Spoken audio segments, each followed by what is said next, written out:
करूंगा एक शेर के साथ। सर बस एक सेकंड और लूंगा आपका। काम करो ऐसा कि एक पहचान बन जाए, काम करो ऐसा कि एक पहचान बन जाए, हर कदम ऐसा चलो कि निशान बन जाए।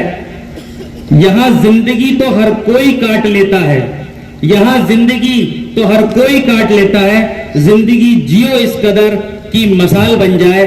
डॉक्टर सांसद जी हमारे बीच उपस्थित हैं, उनको आमंत्रित करना चाहूंगा। घनश्याम सिंह लोधी जी, सांसद रामपुर। मंच पर आसीन इस कार्यक्रम के अध्यक्ष जी, मेरे भाई डॉक्टर दशरथ जी, मंच पर आसीन हमारी पार्टी के एसएसबी जिलाध्यक्ष मेरे भाई हंसराज पप्पू जी, उनके बगल में बैठी सफाई कर्मचारी आयोग की सदस्य मेरी बहन मंजू दलेर जी, और इस कार्यक्रम के संयोजक,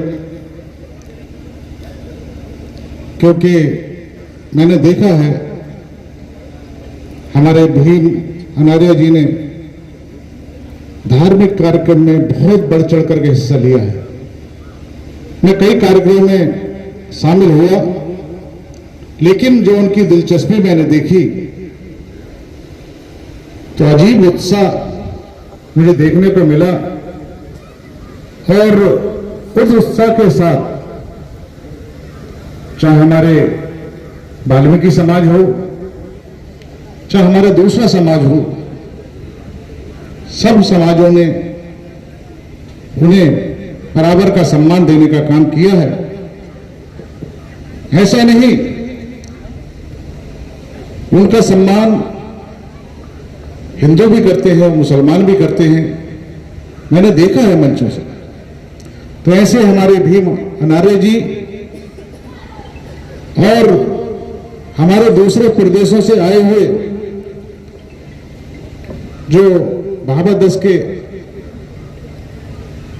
कार्यकर्ता हैं, हमारे जो लीडर्स हैं, मंच पर आसीन हैं, नाम तो मैं नहीं जानता, लेकिन सभी हमारे नेतागण मंच पर बैठे हुए, और जो हमारे जनपद रामपुर से आए हुए सभी हमारे भाइयों, दोस्तों, माता और बहनों और पत्रकार बंधु, अभी हमारे नेताओं ने विचार रखे, समाज के लोगों ने विचार रखे, क्योंकि आज 8 मार्च है और 8 मार्च के दिन हमारा जो आसमानी झंडा है इसका जन्म हुआ था, और उसे मनाने के लिए हम सब एकत्र हुए हैं। उसके लिए भी बहुत बहुत बधाई देना चाहता हूं, और आज शिवरात्रि है, उसके लिए भी बहुत बहुत बधाई देना चाहता हूं, और आज महिला दिवस भी है तो उसके लिए भी बहुत बहुत बधाई देना चाहता हूं, क्योंकि तीनों, चाहे शिवरात्रि हो, चाहे महिला दिवस हो, चाहे झंडा दिवस हो, सब एक ही दिन पड़े हैं। तो बड़ा सौभाग्यशाली है कि तीनों का संगम एक साथ हुआ है और हम सब लोग यहां बैठे हैं। भीम अनार्या जी से मैं कह भी रहा था, मैंने भाई डेट रखते रहो आप, ऐसा ना हो कहीं आचार संहिता लग जाए और मैं आपके बीच में उपस्थित ना हो पाऊं।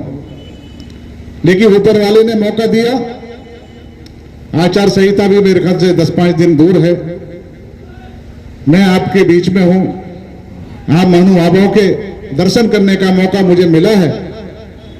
और मैंने हमेशा, कोई वर्ग हो, मैं इंसानियत से मोहब्बत करता हूं, मैं विशेष वर्ग से, किसी जात से, किसी धर्म से मैंने आज तक मोहब्बत नहीं की। 1.5-2 साल का कार्यकाल, 1.5-2 साल का कार्यकाल आपके बीच में रहा। पहले भी मैं आपके जनपद का ही वासी हूं, मैंने कभी किसी जातवाद को तो आगे बढ़ावा नहीं दिया, ना तो लोग किसी धर्म को बढ़ावा देते हैं, किसी जात को बढ़ावा देते हैं। मैंने बराबर सबका सम्मान किया। क्योंकि हम इंसान हैं और इंसान होने के नाते सब हमारे हैं। आज भगवान वाल्मीकि जी हैं, आपके भी हैं, हमारे भी हैं, इनके भी हैं, क्योंकि जातियां बाद में आई, भगवान पहले आए। भगवान पहले आए। जब भगवान होंगे तो मैं समझता हूं जातियों का कोई मतलब नहीं होगा। आज हम कर्मों के आधार पर जातियों में बांट दिए गए हैं। कोई किसान ये कर रहा तो किसानी में काम किसान हो गया, कोई धोबी का काम कर रहा तो धोबी हो गया, कपड़े धोने का। तो इस तरह के हमें जातियों में बांटा है कर्म के आधार पर, लेकिन हम सब एक हैं।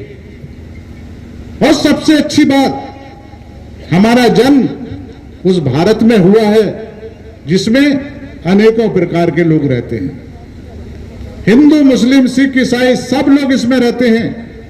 उस भारत के हम लोग हैं, उस भारत के हम वासी हैं। गर्व होना चाहिए हमें अपने भारत पर, क्योंकि भारत में हम जन्मे हैं। आज दूसरे मुल्कों की स्थिति देख लीजिए, जहां काले गोरे बसते हैं, आपस में झगड़ते रहते हैं। यहां इतनी जातियां होने के बावजूद, इतने धर्म होने के बाद भी भाईचारा रहता है, तो बहुत बड़ी बात है। क्योंकि हमारे हिंदुस्तान की, हमारे भारत की एक संस्कृति है। क्योंकि हमारा भारत ऋषि मुनियों और संतों के बताए आदर्शों पे चलता है। आज भगवान वाल्मीकि जी ने जो रामायण लिखी, उस पे सब लोग चल रहे हैं आज की तारीख। क्योंकि हिंदू धर्म जो सनातन को मानते हैं वो भी उस पे चल रहे हैं, और आप भी, हम उसी पे चल रहे हैं। तो ये बहुत बड़ी उपलब्धि है भगवान वाल्मीकि जी की। ऐसे ही हमारे बाबा साहब, वो भी किसी महापुरुष से, भगवान से कम नहीं हमारे लिए, वो भी सबके हैं। आज जो हम राजनीति में ये खड़े हैं, जो आप बैठे हो, ये बाबा साहब की देन है। ना तो राजा का बेटा राजा बनता था, आम आदमी राजा नहीं बनता था। आज जो लोकतंत्र बहाल किया है वो बाबा साहब की देन है, और उनकी वजह से हम सब लोग यहां बैठे हैं आज की तारीख में। ऐसे ही भारत, ऐसे ही भारत, भारत में भी सबको आजादी है, वोट देने की भी आजादी है, लोकतंत्र में चुनाव लड़ने की भी आजादी है, बोलने की तक की आजादी है। कुछ भी बोलते रहो इस मुंह से, कोई कहने वाला नहीं। तो ये भारत है। 3 पहचानें ऊपर वाले ने हमें दी हैं। उस भारत में भगवान वाल्मीकि जी की, बाबा अंबेडकर साहब की और भारत की, वो तीनों निशानियां, तीनों पहचान, उन पे हमें गर्व करना चाहिए। और झंडे की बात चल रही थी, झंडा आसमानी हम लोगों का है, भगवा भी हमारा ही है, हरा भी हमारा ही है। क्योंकि झंडे से पहचान मिलती है। मुसलमानों को देखा होगा, हरा झंडा होगा, सनातन मानने वालों का भगवा झंडा होता है, लेकिन ये पहचान दिलाता है। और जिस समाज की पहचान नहीं होती, वो समाज गायब हो जाता है, गुम हो जाता है। तो इसलिए महापुरुषों को याद करने के लिए आप लोगों को पहचान बनानी पड़ेगी और रखनी पड़ेगी कि हमारे महापुरुषों ने हमारे लिए क्या किया। हमने तो जिंदगी गुजार दी, लेकिन जो नन्हे मुन्ने बच्चे हैं, इन्हें अपना इतिहास नहीं सिखाओगे तो हमारे पूर्वजों के बारे में भूल जाएंगे, कोई याद नहीं रखेगा। लेकिन हमारी सरकार ने उसका भी हल ढूंढा। पहले मुगलों को पढ़ाया जाता था किताबों में, आज हमारे इतिहासकारों ने, हमारे जो सरकार ने जो पाठ्यक्रम है पुस्तक में, उसमें उसे जोड़ने का काम किया है हमारे इतिहास में। क्योंकि बच्चे जब पढ़े तो हमारे महापुरुषों के बारे में जरूर जाने। तो इसलिए हमारी सरकार इस पे काम कर रही है शिक्षा में। लेकिन आपका भी फर्ज बनता है, आपका भी फर्ज बनता है अपने बच्चों को हमारे इतिहास के बारे में, हमारे भगवान वाल्मीकि जी के बारे में, भगवान राम के बारे में सबको बताना चाहिए। तो इसलिए ज्यादा समय नहीं लूंगा, शिवरात्रि भी है, आप लोगों को भी कहीं जाना होगा, हम लोगों को भी कहीं जाना होगा, तो सब लोगों को भगवान वाल्मीकि जी की जो बैनर तले, जो उनके आसमानी झंडे के नीचे हम यहां बैठे हैं, तो बहुत बहुत बधाई देना चाहता हूं, क्योंकि वाल्मीकि समाज ने यह झंडा अपनाया और इस झंडे को हमारे भीम अनार्य जी ने आगे बढ़ाने का काम किया है। वो बता रहे थे अभी, हमारे रामपुर में ही नहीं, दूसरे प्रदेशों में भी इस झंडे के नीचे लोग आने लगे हैं। और पूरे मैं निवेदन करना चाहता हूं आप सब लोगों से कि हमारे जो वाल्मीकि समाज के लोग हैं, तो उसे झंडे की पहचान बनाकर आगे बढ़ें। झंडा भी बहुत जरूरी है, और बाबा साहब ने कलम से लिखना सिखाया, तो पढ़ना भी बहुत जरूरी है। झंडे के साथ साथ पढ़ना भी बहुत जरूरी है। अभी हमारी बहनें कह रही थी, आप लोगों ने बीच में वक्ताओं ने सुना होगा, क्योंकि पढ़ना लिखना जो न जानता हो, तो वो आप देख रहे हो क्या स्थिति है। मैंने किसी के बारे में नहीं कहता हूं, ये शब्द अलग निकल जाता है। इसलिए आगे बढ़ने के लिए, देश की तरक्की के लिए, अपने समाज की तरक्की के लिए कलम चलाना और पढ़ना बहुत जरूरी है।